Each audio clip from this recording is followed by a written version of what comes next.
Please welcome Mr. Peter Hajdu, Director, Southeast Europe at Cisco Systems. Right. Peter, Thank welcome you. on stage. Thanks. Here is your clicker. I don't need a clicker. You don't need? No. I don't need a clicker because I don't have a presentation. What I have to you is actually a story. And I want you to remember 4 numbers. 57, 22, 4, and 1. This is the cornerstone. So once again, 57, 22, 4, and 1. So let me start telling that story, and I'll come back to Arthur's example about yogurt and internet as well. In 1955, when Fortune started one of its most successful publications, which is the Fortune 500 list, the biggest corporations in the world. So the first 500 companies went on that list, and how many of them are on that list today? And let me give you the hint. 57. Out of the 60 years ago, out of the 500 top corporations, only 57 are in the top 500 anymore. Most of them disappeared, they got bought, they vanished, they got smaller. Now here's the interesting fact. Around half of those companies that disappeared or are not on the list anymore, half of them they disappeared in the last 10 years. So something is really going on because major corporations are being disrupted. And this disruption is actually going to have a major impact on our life. I think, Plum, and you were talking about that this morning, about the trends where it's going in the future, and I'm going to be talking a little bit about that. But let me tell you that in the last 3 months, the CEO of Cisco, the Chief Executive Officer, who is relatively new in the position, in the last 3 months, he met 22 prime ministers or presidents in the world. Most of them, by the way, Europeans, including Angela Merkel, Mario Renzi, etc.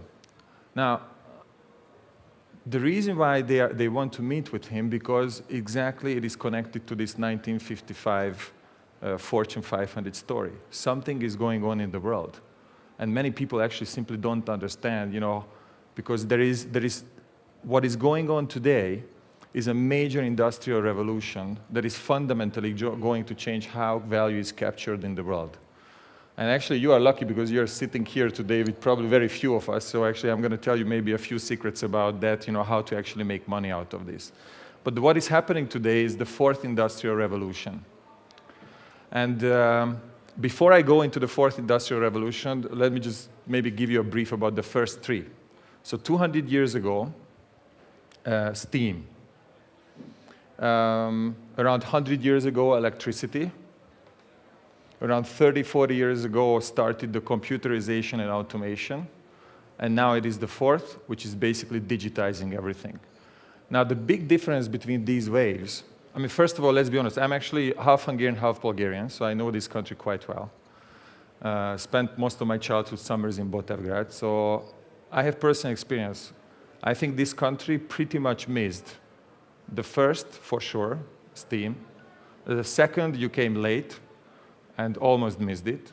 The third one, basically almost missed, despite the fact that in the 1980s what President Plevneliev was talking about. But you didn't capture enough value. And there were other reasons, because different systems, in the 60s, 70s. Now, if Bulgaria and Central Eastern Europe is going to miss the 4th one, I don't know, 50 years down. That's it. This is it, right? So, and I'm trying to have those dialogues with your government and all the governments in the neighborhood and people like Plummen and many other investors, people who actually have an influence. Because that industrial revolution is just happening now. So what does it actually mean?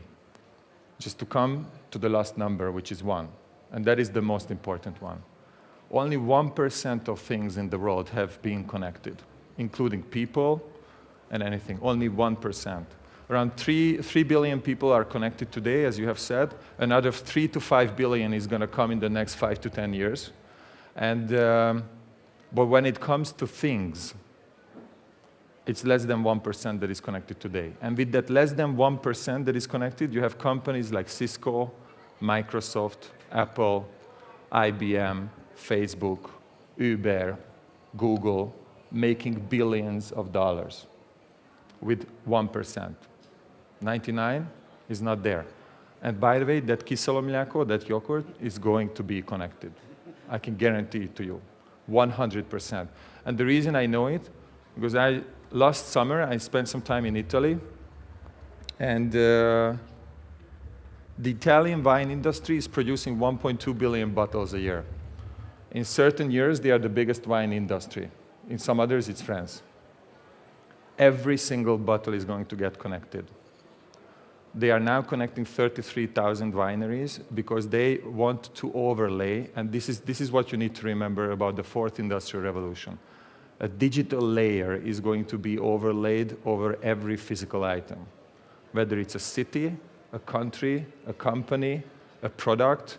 There is going to be a digital experience attached to it. And what the Italians are doing, you go and buy an Italian wine, there is a QR code, you would know everything about that wine. Who is the producer? What are the contents? What are the products related to it? How should you drink it? How should you eat it? Where can you buy it? Where can you buy the related products? You bring a piece of Italy home with that bottle of wine. Now, can you bring a piece of Bulgaria home with a box of yogurt? Maybe you can. That's why it's going to be connected. Now, another story which I experienced last week, I'm actually building a house. And I'm buying a fireplace. And I was thinking about buying, I'm a traditional guy, normally, and I was thinking about buying a fireplace, a normal wooden fireplace. So the guy, I went to a store and he told me, actually, you don't want to chop the wood and you get dirty and all these things. I'm actually going to give you an offer for a natural gas fireplace, which looks really nice, very modern and everything. So I said, okay, I'm going to investigate. We talked a lot about that. Then he looked at me and he understood I work for Cisco and he said, here is the catch. I'm going to give you an application for the fireplace as well for 50 euros. I get an application for my fireplace. I can start my fireplace from my phone. I can design the flames, how I want my fireplace to look like, how the fire should look like. Now, but that's not the real thing, because that honestly doesn't matter. It's just a cool application. The real thing is that that fireplace company is going to know all my habits. When do I turn on my fireplace? How do I actually make, do I watch my TV? How much time do I spend there?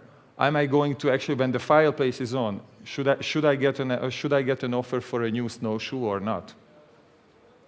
That data is an incredible value. So my advice to anybody today, any company, country, corporation, individuals, I actually had a discussion with students last week, and I told them there's 4 areas. If you're going to be successful, I think, in the future if you tackle all 4 of them. But you need to tackle at least one. If you don't, your company, country, you're not going to be successful. I can pretty much guarantee. And the 4 areas which are in a main way disrupting our economy and our life today is basically social, mobile, data, and cloud. This is it. So when we would have later discussion with the representatives of the Bulgarian government, I'm going to repeat these 4 things to them. Because if they don't have a strategy for all 4, or at least one of them, the competitiveness of the country is guaranteed to go down. And the way to capture value out of those 4 things is through connectivity, analytics, security, and applications. That's it. And this is what needs to happen, because the fundamental difference of the 4th industrial revolution compared to the previous 3 is that in the 1st industrial revolution 200 years ago, Bulgaria was under Ottoman rule, but it doesn't matter, because at that time, the people who made an impact were pretty much a handful of people. They were called the kings. They made decisions. In the second wave, during electricity, it was the large industrialists, Rockefeller, JP Morgan, Carnegie. Nikola Tesla, but he was not he was an investor. Actually, who made the real impact was Edison and Westinghouse, who used some of his technologies. Those industrials were the ones who made the decisions, and they had an impact of how the world is going to look like. In the third one, which was automation and computerization, it's the large corporations, including companies like Cisco and Microsoft. They are the ones who actually build the internet, build the first applications, etc. The fourth one, anyone.